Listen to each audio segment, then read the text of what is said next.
Assalamualaikum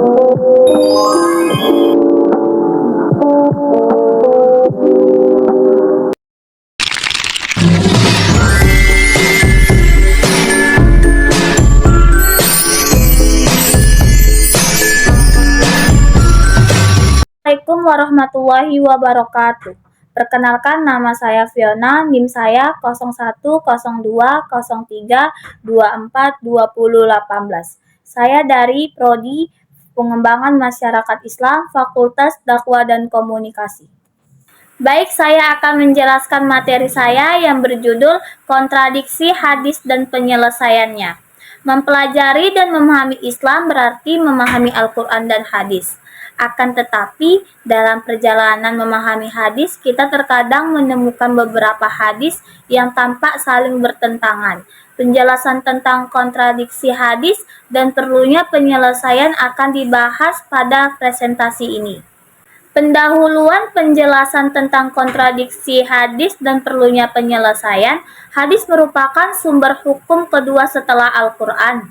Merupakan kumpulan ucapan, perbuatan, dan persetujuan Nabi Muhammad SAW.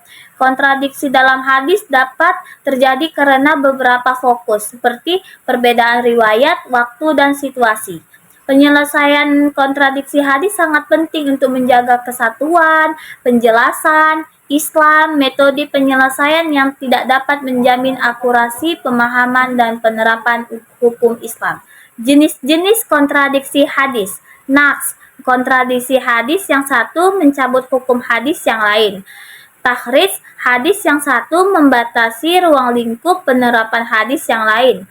Tafsir, hadis yang satu memberikan penjelasan atau tafsir terhadap hadis yang lain.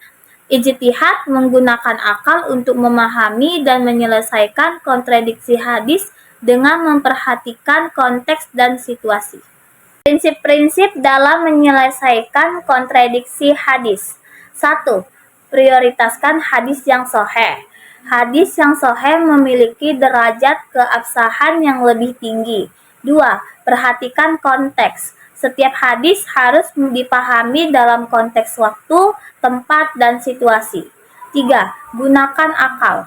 Akal dapat membantu memahami makna dan maksud hadis yang tampak kontradiksi. 4. Konsultasi ulama. Mencari nasihat dari ulama, ahli dalam bidang hadis untuk memperoleh pemahaman yang tepat. Contoh 1, kontradiksi tentang hukum memukul anak.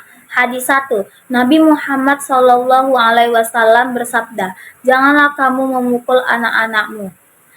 Hadis 2, Nabi Muhammad SAW bersabda, "Didiklah anak-anakmu kalian dengan baik, ajarlah mereka agama, dan pukul mereka jika berbuat salah." HR At-Tirmizi. Analisis dan solusi kontradiksi hadis tersebut. Pemahaman kedua hadis menunjukkan pentingnya mendidik anak dengan baik. Namun, metode mendidik harus disesuaikan dengan usia dan tingkat pemahaman anak. Solusi. Memukul anak hanya boleh dilakukan sebagai hukuman terakhir setelah metode lain tidak berhasil. Hukuman harus dilakukan dengan cara yang tidak menyakitkan dan tidak meninggalkan bekas. Implikasi praktis dalam kehidupan sehari-hari. 1. Pengembangan diri, meningkatkan pemahaman dan keilmuan dalam bidang hadis. 2. Penerapan hukum, menerapkan hukum Islam dengan bijak dan adil berdasarkan pemahaman yang benar tentang hadis. 3. Sikap toleransi, menerima perbedaan pendapat dalam memahami hadis dengan lapang dada.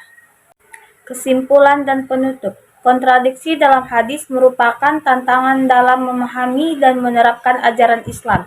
Dengan memahami